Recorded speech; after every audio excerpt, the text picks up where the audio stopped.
I seduced him to destroy him, the man who ruined my sister's life. I studied him, slept with him, whispered lies into his mouth, until the lines blurred, and I fell for the one man I came to break. But what if everything I believed was a lie? What if he was the one who was broken all along? The night I planned to expose him, he got down on one knee and proposed. Now I have a choice: come clean and lose him forever, or double down and become the villain I swore to destroy. This wasn't just revenge, it became love. And love doesn't let you walk away clean.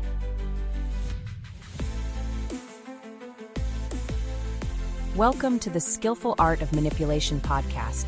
If you haven't already, please consider following us on your favorite podcast platform. Today we present to you Lover's Leverage. Let's dive into this thrilling narrative together. Chapter 1, The Game Begins. I didn't dress like a woman plotting revenge. I looked like temptation in stilettos, hair pinned in soft waves that brushed the tops of my shoulders, a crimson silk dress that clung like a second skin, and a scent that lingered long after I left the room. It was all part of the performance, a carefully curated illusion designed to pull him in before I pulled him apart. He wouldn't know it yet, but I was the storm in stilettos he should have never invited into his life. The doorman at the Vale Tower held the door for me with a respectful nod. He didn't know who I was, but men like him didn't need to. I was the kind of woman men open doors for without asking questions.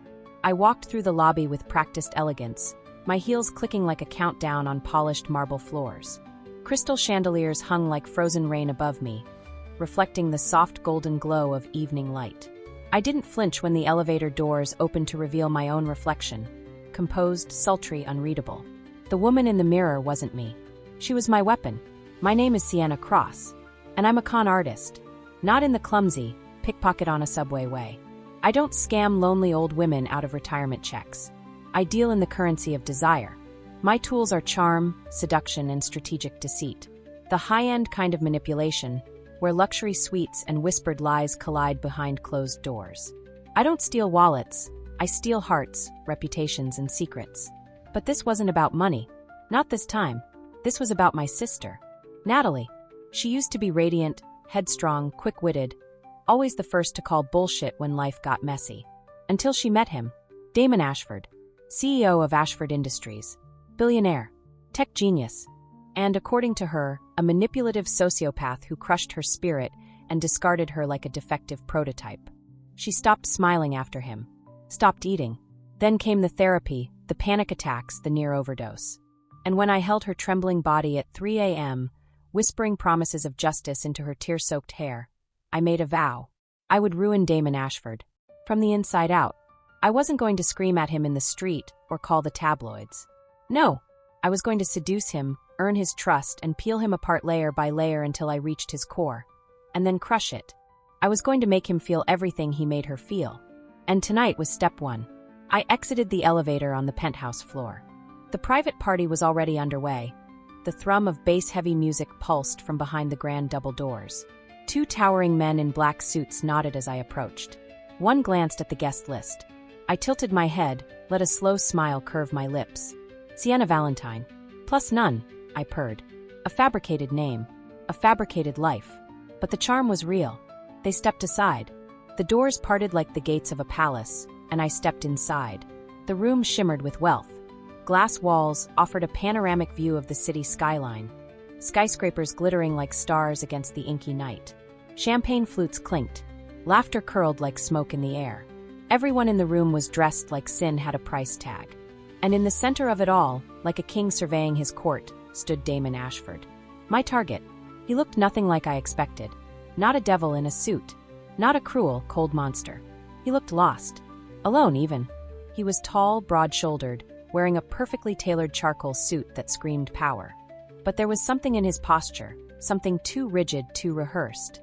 He smiled at a blonde in a silver gown, but it didn't reach his eyes.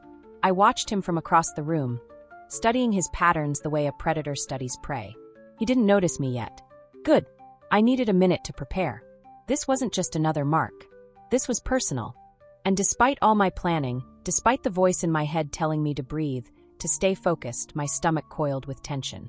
I could hear Natalie's voice in my mind, slurred, broken, the night she begged me to believe her. He destroyed me, Sienna. You don't understand what he does to people.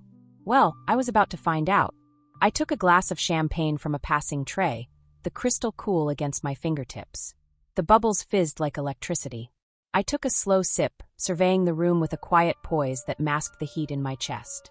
Then I made my move. I waited until Damon turned away from the group, stepping toward the bar with a sigh that seemed to deflate him. That's when I crossed the room, graceful, unhurried, as if the universe simply conspired for us to meet. I positioned myself beside him just as the bartender handed him his drink. Whiskey. Neat. He glanced sideways. Our eyes met, and for a moment I forgot to breathe. His eyes were storm gray, sharp but weary. Not the kind of weariness that comes from lack of sleep, but the kind that burrows deep in your bones. The kind that stays with you after too many lies, too many disappointments. He studied me, not in the way most men did, like they were deciding which line to try first. He studied me like I was a puzzle, a question he didn't have the answer to. "Well," he said, his voice low, smooth like aged bourbon, "you don't look like you belong here." I tilted my head, letting the corner of my mouth curl. "Neither do you." He smiled, just a flicker. But it was there. Damon Ashford, my enemy, was charming. And something about that scared me more than I cared to admit. "I'm Damon," he said, extending a hand. "I know," I replied, taking it. "I'm Sienna. No last name. No details. Let him fill in the blanks." His hand was warm, firm, and when he held my gaze, I felt a flicker of something I hadn't anticipated. Curiosity. "New in town?" he asked. Something like that. We talked. About nothing. About everything. I laughed when I needed to. I brushed my fingers against his wrist when I made a point. I tilted my head just so, exposing the line of my neck the way men like him were conditioned to notice. And it worked. He leaned in. Just a little. Just enough. An hour passed in that slow, simmering way reserved for dangerous beginnings. He asked if I wanted a private drink in the lounge behind the main suite. I agreed. Because that was the plan. Because that's how I get in. But as he led me down the marble corridor, his hand gently resting on the small of my back, I felt a twinge of guilt. Because his touch wasn't arrogant. It wasn't possessive. It was hesitant, careful. And for the first time, I wondered, what if Natalie was wrong? What if this man wasn't the monster she made him out to be? I shook the thought away. I couldn't afford doubts. Doubts got you caught. Doubts got you killed. I had a job to do. And this was only the beginning. Still, when he opened the door to the suite and held it for me with quiet gentleness, something in me faltered. The game had begun, but I was already forgetting who was playing who. Chapter 2, His Walls, My Weapons. The suite was dimly lit, framed in gold and obsidian, the kind of luxury you didn't just walk into, you sank into it.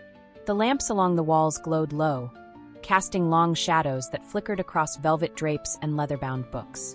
It smelled faintly of cedarwood and old scotch.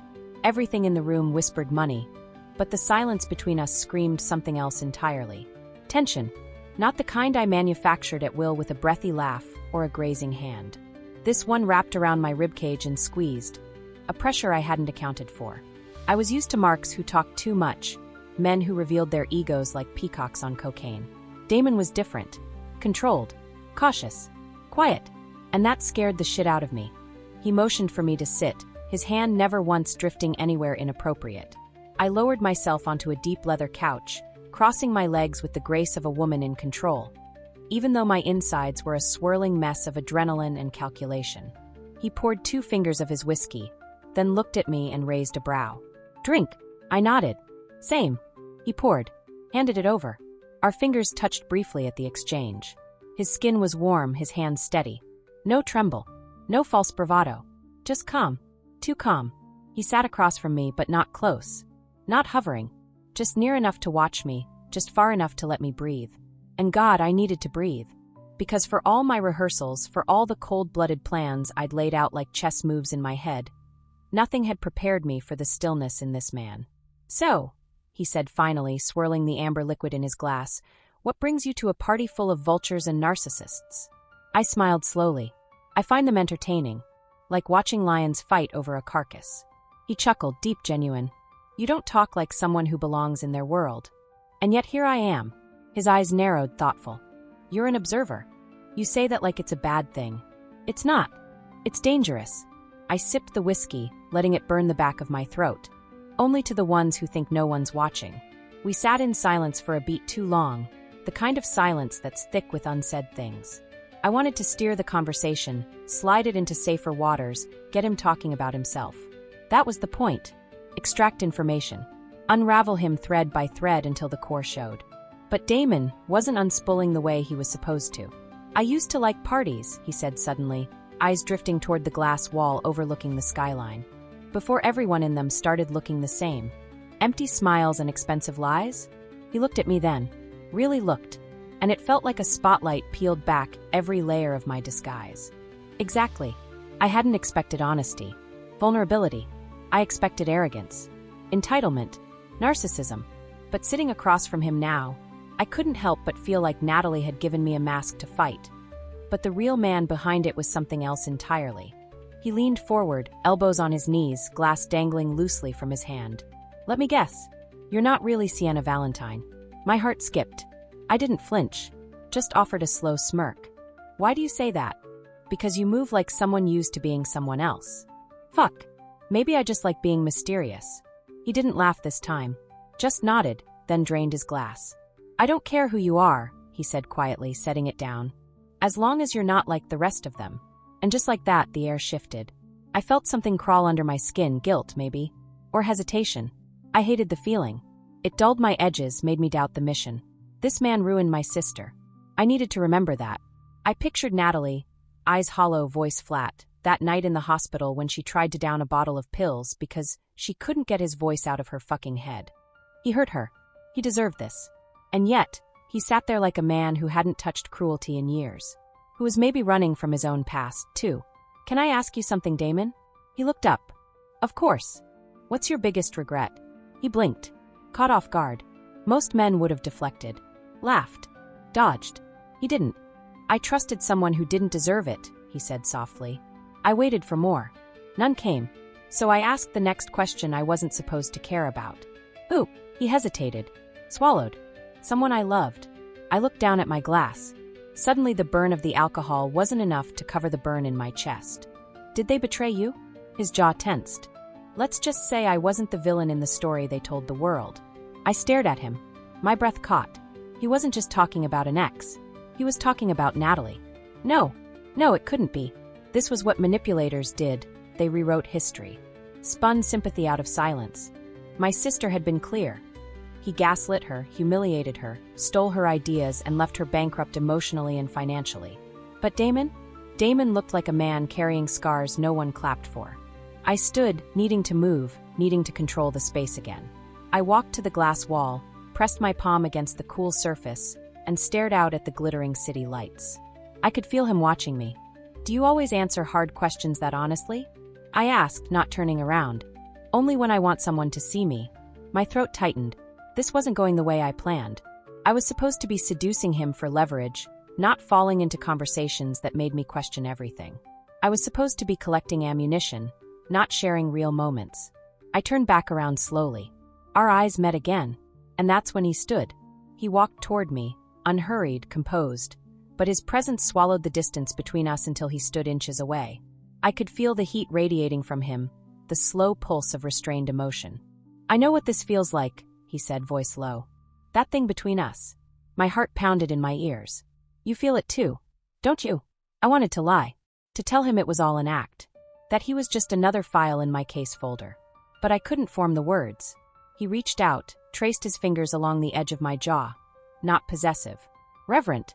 I don't want to ruin this by guessing who you really are, he whispered. So let me kiss you instead. Every siren in my brain screamed don't. But my lips said yes. And when he kissed me, it wasn't rough or hungry like the others. It was slow, careful, like he was memorizing the shape of my betrayal before it came. I kissed him back. Not because it was part of the job, but because for a moment, I wanted to. When we finally pulled apart, I was breathless and terrified, not of him, of myself, because I wasn't playing him anymore. I was starting to feel something real, and that was more dangerous than any con I'd ever run. Chapter 3, Threads of Doubt. The next morning, I woke up in a bed that wasn't mine. Sheets soft as breath, light filtering in through floor-to-ceiling windows that overlooked the skyline. The sun had just started to rise, casting a warm orange hue over the buildings outside. The city was coming to life again, but I felt like mine had just begun falling apart. I lay there in his bed, tangled in silk and guilt. My body still hummed with the memory of the night before, his hands, his breath, the way he looked at me like I was more than a beautiful lie. And that's what made it dangerous. Because I was a lie. I rolled onto my side and stared at the empty space beside me. Damon wasn't there. His side of the bed was cold, the imprint of his body already faded from the mattress. I didn't know whether to be relieved or disappointed. I hadn't meant to stay. That wasn't the plan. I was supposed to disappear before dawn like a good little ghost, leave a scent, a mystery, a memory he couldn't shake. But his arms had wrapped around me sometime around 2 a.m., and for the first time in years, I'd let myself sleep in the presence of another human being. That scared me more than any lie I'd ever told. I sat up slowly, the sheets slipping off my bare shoulders. My dress was folded neatly on the chair near the window. My heels were placed beside it, perfectly aligned. He hadn't just undressed me, he'd respected me. Even in silence, he'd made sure I didn't feel used. And that fucked with me. I wrapped a blanket around my body and padded barefoot into the main room. His penthouse was absurd, open-concept living space, brushed metal and dark wood accents, marble countertops, a wall of wine bottles backlit like art. Everything was tastefully excessive. Everything screamed, this man has built a kingdom and keeps his ghosts hidden in the walls. He was standing at the kitchen island in a black t-shirt and gray sweatpants, hair tousled, glasses on, reading something on his phone with a cup of coffee in his hand. Just a man in his home. Not a villain. Not a monster. A man. Morning, I said softly. He looked up, startled. Then his face relaxed into a genuine smile. Hey! I shifted awkwardly in the oversized blanket. He set his phone down and gestured toward the espresso machine behind him. Coffee. I nodded. Please. He moved with that same measured calm, not overly eager, not playing host. Just being. Damon. And I hated that part of me warmed to it. He handed me the cup with a smirk. Hope you like strong. I make it like jet fuel. I took a sip and winced. Jesus. You're trying to kill me. Gotta keep you on your toes, he said, and it was charming and playful and too normal. I leaned against the counter, studying him over the rim of my cup. You're different than I expected. He quirked a brow. Different how? I figured you'd be colder. More robotic. His smile faded a little. People think that. Why? He looked down at his coffee. Because it's easier to call someone heartless than admit they were just better at walking away. That hit something inside me. Deeper than I wanted. He continued, his voice low. I've made mistakes, Sienna. I've hurt people. But I've also been blamed for things I didn't do, because people love a villain. They love someone to hate. I swallowed hard. Who blamed you? He met my eyes. An ex. Natalie. I masked the flicker of recognition in my face with a sip of coffee, letting the burn distract me from the fire in my chest. What happened? I asked, almost whispering. She said I ruined her. Said I stole her ideas, sabotaged her professionally, broke her emotionally. He ran a hand through his hair. But the truth is, she walked into that fire herself. I gave her space. She interpreted that as abandonment. I tried to help her. She called it manipulation. Nothing I did was enough. Not for her. I gripped the mug tighter. Why would she lie? She needed someone to blame. And I was easy. I turned away so he couldn't see the war on my face. This wasn't supposed to happen. He was supposed to confess to everything. Show me the darkness my sister cried about. Instead, he was poking holes in her story with nothing but calm honesty. I don't know who to believe, I said quietly. He stepped closer. Then don't believe anyone. Watch. Listen. Trust your gut. People's stories change, but their eyes never lie. I looked up at him. His eyes were soft. Open. Unafraid. And they weren't lying. I needed air. Space. Clarity. I wasn't thinking straight, and I couldn't afford to lose control. I should go, I said. He didn't protest. Just nodded. Okay. But as I turned to leave, he called out gently, Sienna? I paused.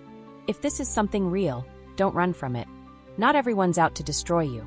I didn't answer. I just walked out, my heart beating like a traitor in my chest. I called Natalie that afternoon. I hadn't spoken to her in 2 weeks. Her voice sounded strained when she answered. Sienna. Hey, I said, keeping my tone light. Just checking in. She hesitated. You okay? I looked around my apartment, still filled with maps, post-its, timelines of Damon's life like I was the FBI. All of it felt off now, like a narrative I'd forced into shape. I met him, I said. Silence. You what? I went to the party. We talked. I spent the night. Another long pause. Sienna, no. He's a manipulative bastard. He plays people. That's what he does. I didn't see that. She laughed bitterly. Of course you didn't. That's the whole fucking point. He's charming until you love him. Then he ruins you. I wanted to believe her. But now, I didn't know. I hung up soon after. My hands were trembling. I opened my laptop and pulled up everything I had on Damon. His old emails, business filings, photos, interviews. I studied them again. Every detail. Every line. Looking for the cracks. Looking for the monster. But all I saw was a man. That night, he texted. Damon. Still thinking about this morning.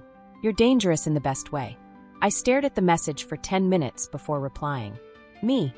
You don't know the half of it. And that was the first truth I'd told him. Because I was dangerous. To him. To myself. And the more I got to know him, the harder it was to remember who I was supposed to destroy. Chapter 4. Beneath his skin. I didn't plan to see him again so soon. But something pulled me back. Curiosity, maybe. Or guilt. Or that damn look in his eyes. The one that said he saw me, not the mask. Not the con. Not the lies wrapped in lace and lipstick. Just me. I told myself I needed more intel. That I was still following the plan. That if I stayed close long enough, he'd eventually trip over the truth I was digging for. But the longer I stayed near Damon Ashford, the more the lines blurred between strategy and something else entirely. The next time I saw him was 2 nights later. He sent a car. Black SUV, tinted windows, luxury stitching. The kind of vehicle you'd expect from a man like him. There was no address in the message, just a simple, cryptic text.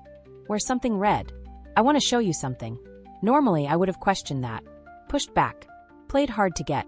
But something about the directness, the invitation, the control he wasn't trying to exert, it made me want to say yes. I wore crimson silk again, different dress, same effect. A high slit on one side, backless, plunging neckline. Not just seductive, powerful. I did my hair in a sleek bun, painted my lips blood red, and stepped into heels that made me feel 10 feet tall. The driver opened the door for me. No questions asked. I slid into the car, the scent of new leather and expensive cologne hanging in the air. The ride was silent. The city flickered past in neon bursts. I didn't ask where we were going. I let the mystery swallow me whole. When we arrived, I expected a rooftop restaurant or a gallery showing. Something flashy. Something public. But the car turned down a private drive and stopped in front of a building that was anything but ordinary. It was a library. Old. Gated. Closed to the public at this hour. I stepped out cautiously. The air was crisp. The gates opened with a soft creak, and Damon stood waiting just inside, dressed in black slacks and a dark blue button-up. Sleeves rolled up to his forearms, watch glinting under the security lights. Of all the places you could have taken me, I said, you brought me to a library? He smiled. Not just any library. He offered his arm. I hesitated, then took it. The inside was dim, lit only by vintage sconces and floor lamps that cast pools of light over worn rugs and polished mahogany shelves. It was beautiful. Quiet. Reverent. Like walking into someone's memory. It's closed, I whispered. He grinned. I have friends. Of course you do. He led me through rows of antique books, past glass cases of rare manuscripts, until we reached a hidden alcove behind a velvet curtain. A private reading room. Cozy. Intimate. 2 leather chairs, a fireplace already crackling, a small tray with 2 glasses and a bottle of red wine. You really know how to set a mood, I said. I like to be prepared. I turned to him.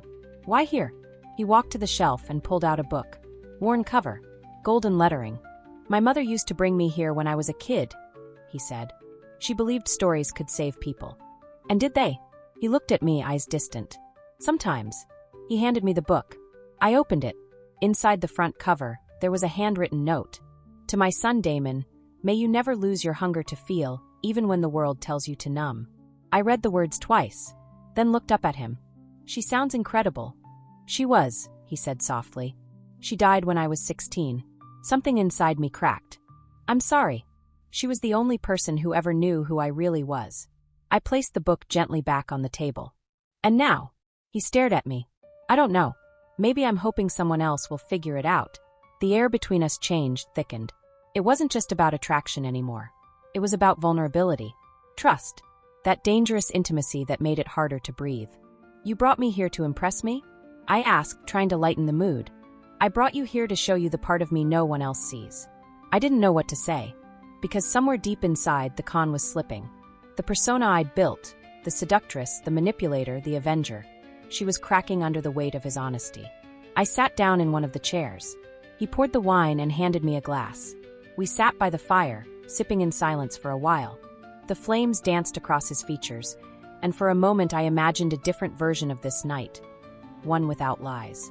One where we met by chance, and I let myself fall for him like any other woman might. But that wasn't my reality. Still, I asked, "Do you ever regret it?" He glanced at me. Regret what? Being successful, building this empire, living in glass towers and penthouses, and being alone. He exhaled, slow and tired. Every day. I turned toward him. Then why not stop? Because when you stop, the ghosts catch up. And you've got a few. Don't we all? I laughed softly. I'm pretty cozy with mine. He looked at me again. What are you running from, Sienna? I stiffened. I'm not running. He leaned forward. You are. I see it in your eyes. You're always calculating, always watching. Like you're waiting for something to blow up. Maybe I am. He didn't push. Just sipped his wine, like he was okay letting the mystery linger. But I wasn't. I was suffocating under the weight of it. So I stood, walked to the window, let my hand brush the cold glass. Damon. Yeah. If you knew everything about me, if I told you who I really was, would you still want me? Silence. I turned slowly. He stood now, too, watching me. Yes, he said simply. I didn't believe him. I wanted to, but I didn't. Because if he knew that I'd come into his life to destroy him, to shatter him on behalf of someone he swore had lied, he'd never forgive me. And worse, I might not forgive myself. Come here, he said gently. I went. He kissed me again, slow and unhurried, but there was heat beneath it now. A hunger neither of us dared name. His hand slid down my waist, mine tangled in his hair, and we sank into each other like drowning souls grabbing at the surface. He laid me back on the leather chair, and for a long time, there were no lies between us. Just skin, breath, whispers and moans. And when it was over, we stayed tangled like that, him pressed against my back, his heartbeat steady against my spine. I feel like I've known you for years, he murmured, and I hated how much I wanted that to be true. Back at my apartment, hours later, I sat in the dark staring at my sister's journal. I'd stolen it weeks ago, before any of this began, just to know more, just to understand her pain better. I flipped to the pages about Damon. The words were raw, desperate, conflicted. He looked at me like I mattered. One entry read, "Another. He didn't destroy me. I destroyed myself." And then the one that chilled me. Sometimes I think I lied to myself so well. I convinced everyone else too. I stared at that sentence for a long time. The foundation of my mission, the very reason I stepped into this game, was starting to crack. Because if she lied, and I seduced an innocent man just to break him, then what did that make me? Chapter 5, The Breaking Point. There's a moment in every con where the curtain starts to tear, just enough for the light to leak through.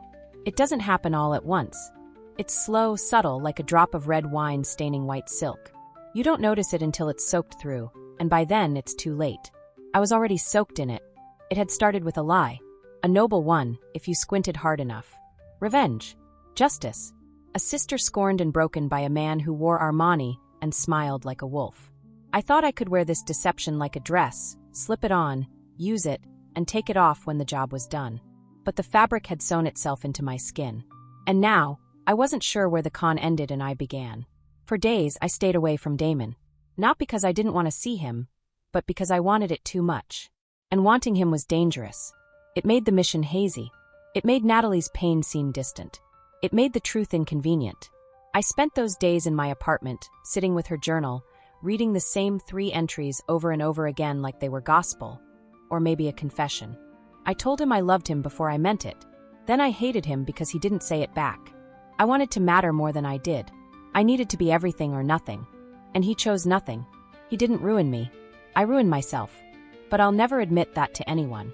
Especially Sienna. The first time I read that last one, I threw the book across the room. It hit the wall and landed face down on the floor, pages bent like broken wings. I stared at it for a long time, breath shallow, heart stuttering. Natalie hadn't been abused. She hadn't been destroyed. She had been rejected. And in her heartbreak, she spun a narrative so convincing, even I believed it. She let me believe it. She let me become this thing, this weapon of vengeance, because it made her feel less alone in her ruin. And I let her, because I loved her. And now, that love had turned me into a liar, a manipulator, a woman sleeping beside a man she was supposed to break, only to realize he might have been the most honest person in the story all along. He called me on the 4th day. I didn't answer. He texted that night. "Damon, I can feel you pulling away. Tell me what's going on. Please." I stared at the message for hours. Typed. Deleted. Typed again. "Me, can we meet tomorrow? I need to talk." His reply came fast. "Damon, yes. Anytime. Just say where." "Me, your place. 8 p.m. I spent the next 24 hours rehearsing the truth. I'd walk in and tell him everything. No lipstick, no lace. Just the raw, ugly story. Natalie's lies. My role. How I'd hunted him, seduced him, manipulated him. How it had started as a game and somewhere along the way became something else. I didn't know if he'd scream. I didn't know if he'd call the police. But I knew he deserved the truth. What I didn't expect was what I found when I got there. His penthouse was dim when I arrived. No music. No candles. Just the soft hum of the city outside and the sound of water running from somewhere deep in the apartment. I stepped inside hesitantly. "Damon," I called. No answer. I followed the sound of the water down the hallway and found him in the bathroom, shirtless, standing over the sink, gripping the sides like they were the only things keeping him upright. He looked wrecked, eyes bloodshot, jaw tight, his knuckles white from tension. He didn't look up when I entered. "You lied to me," he said softly. My blood ran cold. "What?" He turned. His phone was in his hand. On the screen, open, glowing, was a message thread. "Natalie. My sister. Natalie. She doesn't know you saw it, right? Just act like it's still real. Keep pretending. We'll burn him together. Natalie. She still thinks you ruined me. But if she starts asking questions, I'll deny everything. Just stay quiet. Trust me. He deserves this." I froze. He saw everything. "She betrayed me. She sent it to the wrong number," he said, voice hollow. "Meant to send it to someone named Chloe. But I guess she forgot I used to have that number." He looked at me now, finally, and it shattered me. Because there was no anger in his eyes.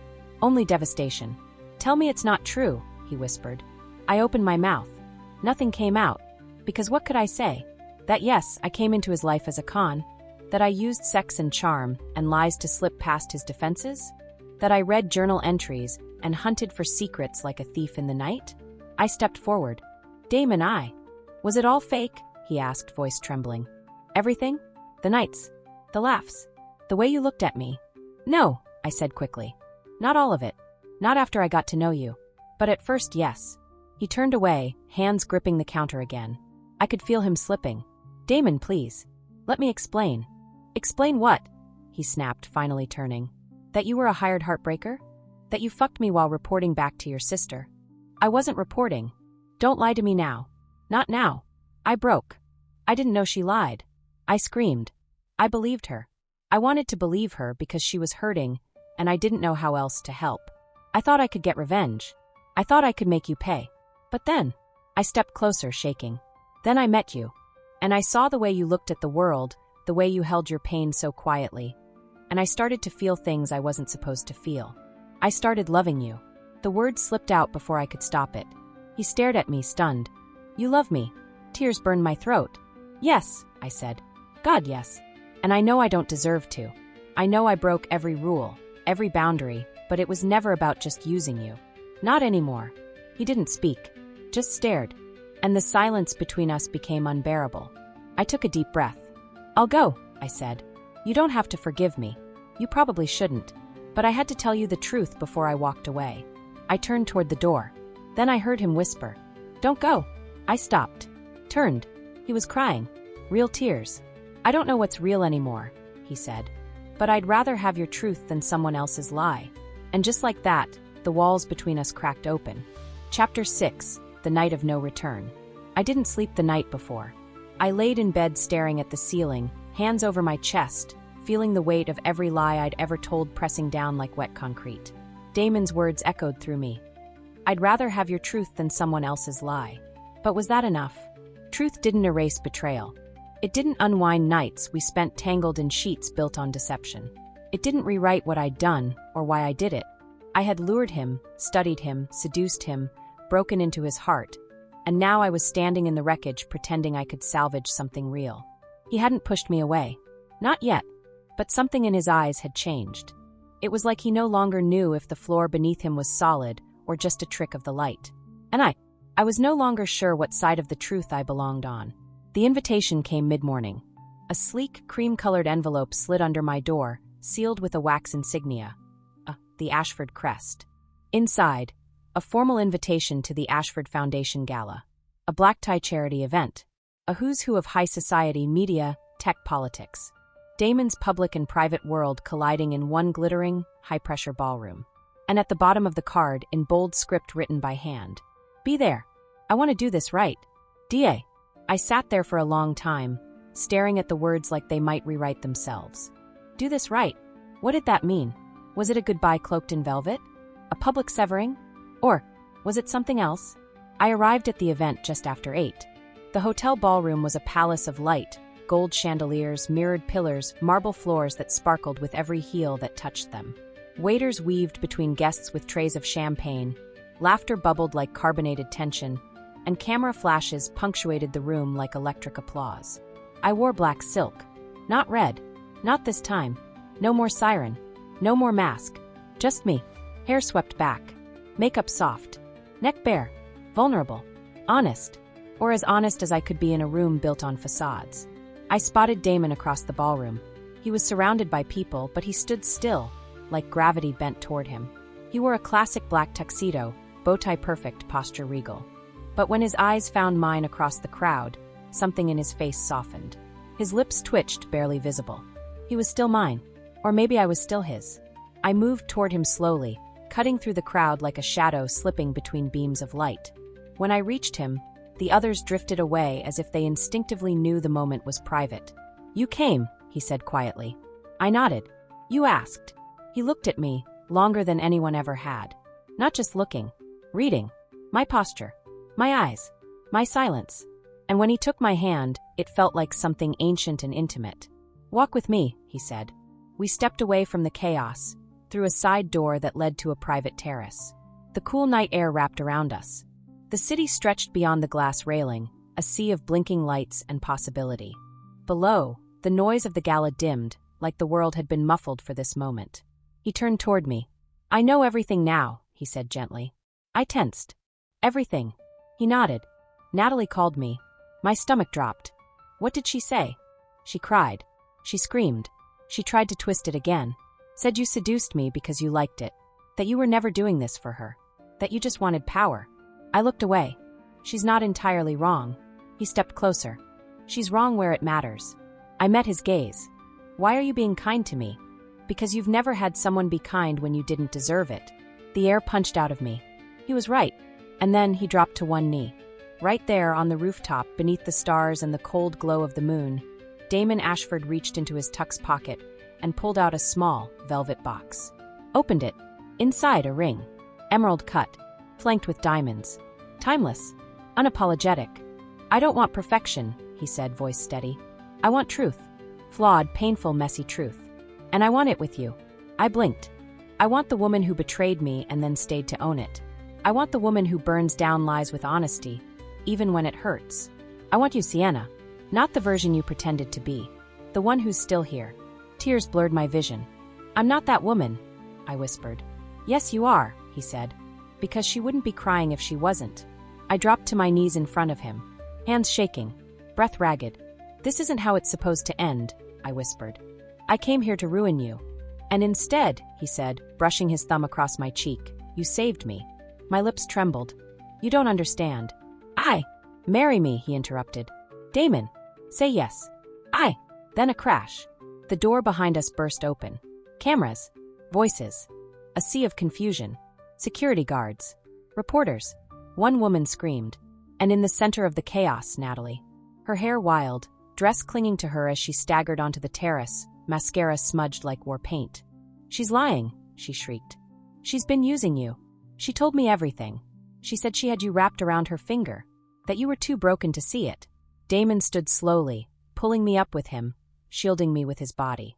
"Natalie, stop. She played us both," she sobbed. "She played you, and now you're proposing to her? You think she loves you? She doesn't even know how to love. Every eye was on us. Every camera pointed. And in that frozen moment, everything I'd built shattered. I stepped forward. "No," I said. Everyone stilled. "No, Natalie. You don't get to rewrite this. Not again." She stared at me, eyes wide. "I came for revenge. Yes. I came to destroy him. But along the way, I fell in love with the man behind the target. And I'm done hiding." A wave of silence passed through the crowd. Damon turned to me. His eyes searched mine. And I gave him the only thing I had left. "I love you," I said, voice trembling. "Not because you're perfect. Not because you forgave me. But because you see me, really see me, and I've never had that before. Not from anyone." His eyes glistened. Then he kissed me. Right there, in front of the world. With flashbulbs exploding. With gasps echoing around us. And when he pulled back, he whispered in my ear, "This story isn't over." Chapter 7. Lover's Leverage. I used to believe that closure was a neat little bow you tied on a finished story. You walk away with clean hands and a clearer heart, maybe bruised, maybe broken, but whole in your truth. I know better now. Closure doesn't come clean. It comes raw. It comes loud and messy and unexpected. And it doesn't wait for you to be ready. It kicks the doors in when you least expect it. Sometimes wearing a tux and offering a ring. Sometimes holding a mirror to every lie you ever told and demanding you look. I stood on that rooftop balcony, my hand in Damon's, cameras still flashing behind the tinted ballroom glass. The world saw the kiss, the proposal, the chaos. But what they didn't see, what they couldn't see, was the storm that still raged inside me. Because loving Damon didn't erase the woman I had been. It didn't erase Natalie's betrayal. It didn't erase the fact that I'd stepped into his life with a loaded agenda and called it love somewhere along the way. The next morning, the headlines exploded. Ashford Empire scandal, lover, con artist, and sister's betrayal revealed. Hearts, lies, and leverage, inside the real romance of Damon Ashford. Revenge or redemption? Woman behind tech mogul's proposal breaks silence. They painted me as everything I feared, a seductress, a liar, a manipulator. Half of them called me a gold digger. The other half called me a tragic anti-heroine. But none of them told the truth because none of them knew the story from inside my skin. Only Damon did. Only we did. And somehow, through it all, he stayed. We didn't get married that week. Or the week after. There was too much to sort through. The fallout from the gala was nuclear. Investors questioned Damon's judgment. Board members called emergency meetings. His publicists worked overtime to reshape the narrative. Natalie spiraled publicly. She went live on social media, accusing everyone of everything. There were tears, apologies, then more lies. She disappeared for a while after that. Checked herself into a private facility in Arizona. I didn't visit her. I couldn't. Not yet. My love for her hadn't vanished, but the betrayal sat like a knife between us, too fresh to pull out, too deep to ignore. Damon and I retreated from the noise. We stayed in a quiet villa outside the city, hidden from the headlines where we could just be. He didn't ask for more than I could give. He cooked breakfast in the mornings, barefoot, shirtless, humming under his breath like the world hadn't set itself on fire. I sat on the balcony with coffee, watching the sunrise melt into the hills, wondering how someone could be so gentle after everything I'd done to him. "I forgave you the moment I knew it was real," he told me one morning. "Even if it started as a game?" He came to me, kissed my shoulder, rested his chin there. "You don't judge a story by its first chapter." That's when I cried, because I'd spent my whole life defining myself by beginnings, never believing I was worthy of a good ending. We started over slowly. No pressure. No rings. Just truth. He showed me the cracks in his world. The trauma from his father's suicide, the quiet guilt of inheriting an empire he never asked to build, the weight of constantly being perceived and never really known. I showed him the girl beneath the mask. The girl who learned to survive by becoming what people wanted. Who became fluent in lies because she never trusted the truth would be enough. Who believed revenge was the closest thing to justice she'd ever get. We talked for hours. Fought sometimes. Made love like we were trying to erase every version of ourselves we hated. We built something fragile, fierce, and terrifyingly real. And then 6 months later, Natalie called. She was clean, clear-eyed, quieter. "I know you hate me," she said. "I don't." She paused. "You should." "I can't." Silence. "I'm sorry," she said. "For lying. For using you. For making you carry my pain." I pressed the phone to my ear like it might anchor me to something I wasn't ready to let go. "Do you regret it?" I asked. She exhaled. No, because if I hadn't, you never would have met him. And you never would have learned what you're actually made of. There was no edge to her voice. Just acceptance. Sorrow. Maybe even hope. I don't know if we can ever go back, I whispered. I don't want to go back, she said. I want to go forward. The next day, Damon took me to the same rooftop where it all began. No crowd this time. No cameras. No chaos. Just us. And the sky. He knelt again, slower this time. No spectacle. Just sincerity. I don't want perfection, he said. I want us. Flawed. Beautiful. Honest. If you're willing to fight for it again, I'll fight with you. I didn't hesitate. I dropped to my knees too. You don't have to fight alone anymore. He slipped the ring onto my finger. It didn't feel like an ending. It felt like the moment the curtain dropped and the real story began. Epilogue. 6 months later, we married in a quiet ceremony on the Amalfi Coast. No press. No drama. Just 20 guests who knew the truth and loved us anyway. Natalie came. She gave me away. We cried through most of it. I wear the ring, but not as a trophy. It's a symbol, not of victory but of survival, of rebirth, of a woman who came into a man's life to destroy him, and found herself instead. I'll never be innocent, but I am honest now. And for the first time in my life, that's enough.